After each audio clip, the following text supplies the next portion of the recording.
नमस्कार मंडळी, कसे आहेत? सोपी रेसिपीमध्ये तुम्हा सर्वांचं खूप खूप मनापासून स्वागत आहे. आज आपण अतिशय मस्त अशी लहान मुलांना तर नक्कीच आवडेल ही रेसिपी बनवली आहे. आता तुम्हाला बघून दिसतच असेल आज आपण कोणती रेसिपी बनवली आहे ती. तर बघा, आज मी शाळेबाहेर मिळणारे अगदी मस्त असे लालबुंद रसरशीत हे गुलाबजामुन केलेले आहेत. आता ही रेसिपी बघून कोणाकोणाची शाळेतील आठवण ताजी झाली आहे मला नक्कीच कमेंट करून सांगा. तर बघा, अगदी घरामध्ये जे साहित्य उपलब्ध आहे ना त्यामध्येच हे जामून तयार होतात. रेसिपी शिकायची असेल तर व्हिडिओ शेवटपर्यंत नक्की बघा. आणि व्हिडिओ जर तुम्हाला कुठल्याही क्षणी आवडला असेल ना तर प्लीज माझ्या चॅनलला सबस्क्राईब करा, लाईक करा, सोबतच बेल आयकॉनवर क्लिक करा. आणि तुम्ही हा माझा व्हिडिओ कोणत्या भागातून कोणत्या शहरातून पाहत आहेत ते सुद्धा मला नक्की कमेंट करून सांगा. तुम्ही सुद्धा असे जामून नक्कीच बनवून पहा. चला तर मग रेसिपीला सुरुवात करूया. जामून बनवण्यासाठी सगळ्यात अगोदर इथे आपण 1 वाटी मैदा घेतला आहे. तर मी मैदा जो आहे ना तो चाळणीने चाळून घेतला. आता यामध्ये ना आपण पाव वाटी दही ॲड करणार आहोत. दही आपण अगदी ताजं आणि फ्रेश दही वापरले. तर दही सुरुवातीला मी चांगलं विस्करच्या सहाय्याने फेटून घेतलं आणि हे सर्व दही यामध्ये टाकून घेतलं. आता यामध्ये आपण 1 चमचा तेल टाकणार आहोत. यामुळे ना गुलाबजामुनला खूप छान अशी जाळी पडते. चिमूटभर इथे मी खाण्याचा सोडा टाकला आहे. 2 चिमूट आपण बेकिंग पावडर टाकला आहे. आता यामध्ये आपण रंग वापरणार आहोत, कारण जे मार्केटमध्ये किंवा शाळेबाहेर जे जामून मिळतात ना त्याला अगदी मस्त असा लालबुंद रंग असतो, त्यामुळे आपण इथे रंग वापरला आहे. आता हे सर्व मिश्रण जे आहे ना ते एकत्रित मिक्स करून घेऊयात. आता मी हाताच्या सहाय्याने ही पीठ जे आहे ना ते अगदी हलक्या हाताने आपल्याला मळून घ्यायचं आहे. तर जास्त असं जोर लावून याला मळायचं नाही. अगदी हलक्या हाताने चांगलं मिक्स करून घेऊयात. आता यामध्ये आपल्याला थोडंसं पाणी टाकायचं आहे. तर अगदी हातावर थोडंसं पाणी टाकूयात. ज्या वाटीमध्ये आपण दही घेतलं होतं त्यामध्येच थोडंसं पाणी टाकून घ्यायचं आणि अगदी थोडंसं पाणी घेऊन हलक्या हाताने हे पीठ मळायचं आहे. म्हणजे अगदी घट्टसर आपल्याला गोळा तयार करायचा नाही. तर इथे बघा, पीठ मी मळून तयार केलं. आता यावर एक झाकण ठेवूयात आणि हे पीठ आपण रेस्टला ठेवणार आहोत.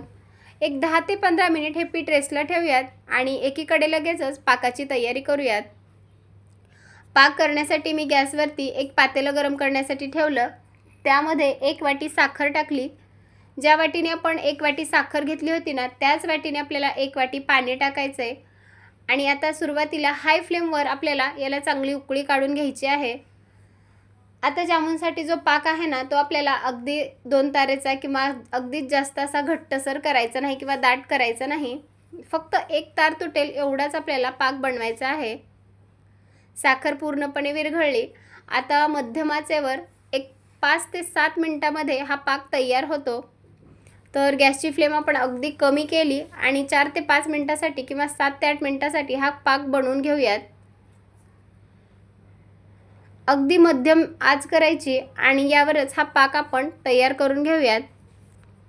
आता पाक झालाय की नाही ते चेक कसं करायचं, तर बघा, आता चमच्यावरती घेतलं आणि असा चमचा आपण पातेल्यामध्ये धरला आहे. तर अगदी हलकासा ड्रॉप पडत आहे, म्हणजे त्याची तार पडत आहे. जर तुम्हाला असं सुद्धा समजत नसेल तर चमच्यावरती पाक घ्यायचा, हलकंसं थंड करायचं आणि दोन्ही बोटांमध्ये धरून पाहायचं. तर बघा, एक तार तुटत आहे, म्हणजेच इथे आपला पाक तयार आहे. आता पाक झालाय.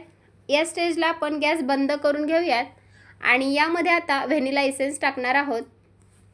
जे मार्केटमध्ये जामून मिळतात ना त्यालासुद्धा अगदी मस्त अशी चव असते ती ह्याच व्हॅनिला एसेन्समुळे.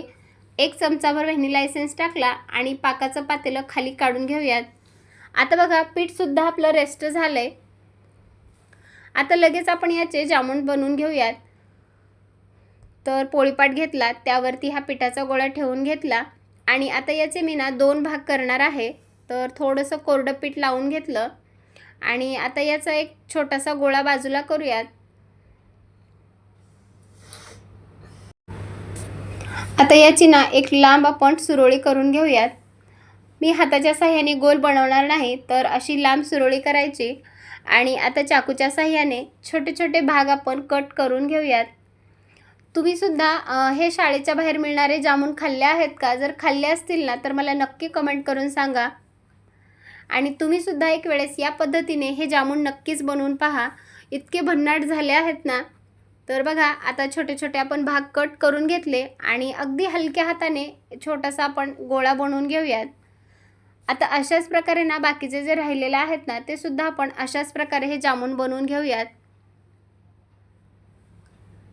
इथे बघा मी थोडेसे जामून बनवून घेतले आहेत. तर बाकीचे सुद्धा अशाच प्रकारे बनवून घेते आणि लगेचच तळण्यासाठी घेते. तर तळण्यासाठी मी गॅसवरती ऑलरेडी कढई गरम करण्यासाठी ठेवली होती. त्यामध्ये तेल चांगलं तापले. आता तेल आपल्याला अगदी हाय फ्लेमवर कडकडीत तापवायचं नाही, जास्त तेल तापवायचं नाही. थोडंसं पीठ यामध्ये टाकून पाहिलं तर पीठ छान असं वर आलं. आता लगेचच तेलामध्ये थोडे थोडे करून हे जामून सोडून घेऊयात. गॅसची फ्लेम मी अगदी मध्यम केली आहे आणि मध्यम आचेवरच हे जामून आपल्याला तळायचे आहेत. जामून सोडले की चमच्याच्या साहाय्याने थोडंसं आपण याला ढवळून घेऊया. आणि आता आपल्याला अगदी मंद ते मध्यम आचेवर जामून अगदी मस्त असे तळायचे आहेत. बघा जामूनला रंग किती छान आलाय आणि हे जे जामून आहेत ना अगदी मस्त असे तेलामध्ये टम्म फुगलेत. आपण जे मार्केटमधून किंवा शाळेबाहेर मिळणारे जामून आहेत ना अगदी सेम तसेच हे जामून झाले आहेत. आता एक 3 ते 4 मिनिट हे जामून तळले की आपण हे झाऱ्यामध्ये काढून घेणार आहोत. तर बघा जामूनचा रंग छान बदलला आहे. जामूनसुद्धा तळून झालेले आहेत. जे तेलाचे बबल्स आहेत ना ते कमी झालेत. आता हे जामून आपण झाऱ्यामध्ये काढून घेऊयात आणि अगदी मस्त असे हे जामून आपले तयार आहेत. पण हे अजून खाण्यासाठी तयार नाहीत. तर याला आता हे गरमागरम जामून या गरमागरम पाकामध्ये लगेचच सोडायचे आहेत. पाकसुद्धा आपला तयार आहे. आता हे जामून आपण पाकामध्ये टाकले तर चमच्याच्या साहाय्याने चांगलं याला मिक्स करून घ्यायचं. त्यामुळे जो पाक आहे ना तो मध्यपर्यंत मुरला जातो आणि अगदी मस्त असे रसरशीत जामून तयार होतात. आता हे जे जामून आहेत ना ते पाकामध्ये आपल्याला एक 5 ते 10 मिनिटासाठी असेच पाकामध्ये ठेवायचे आहेत आणि नंतर आपण ते काढून घेऊयात पाकातले जामून. तर एक 5 ते 7 मिनिटाच्या वर आपल्याला पाकामध्ये जामून ठेवायचे नाहीत. लगेचच आपण हे जामून ना एखाद्या चाळणीवर किंवा दुसऱ्या बाउलमध्ये काढून घेणार आहोत. तर इथे बघा मी एका बाउलमध्ये हे जामून काढून घेतले. अगदी शाळेबाहेर मिळणारे रसरशीत लालबुंद जामून तयार आहेत. आता हे जामून आहेत ना तुम्ही हवाबंद भरणीमध्ये एक 10 ते 15 दिवसासाठी भरून ठेवू शकता. आरामात टिकतात, अजिबात खराब होणार नाहीत. लहान मुलांची इच्छा असेल तर तुम्ही त्यांना हे मधल्या वेळेत खायला देऊ शकता. अगदी मस्त असे हे जामून तयार आहेत. तुम्हाला ही रेसिपी कशी वाटली मला नक्की कमेंट करून सांगा. आणि व्हिडिओ जर आवडला असेल तर प्लीज माझ्या चॅनलला सबस्क्राईब करा, लाईक करा, सोबतच बेल आयकॉनवर क्लिक करा. आणि माझी रेसिपी तुम्ही कोणत्या शहरातून कोणत्या भागातून बघत आहेत ते सुद्धा मला नक्की कमेंट करून सांगा.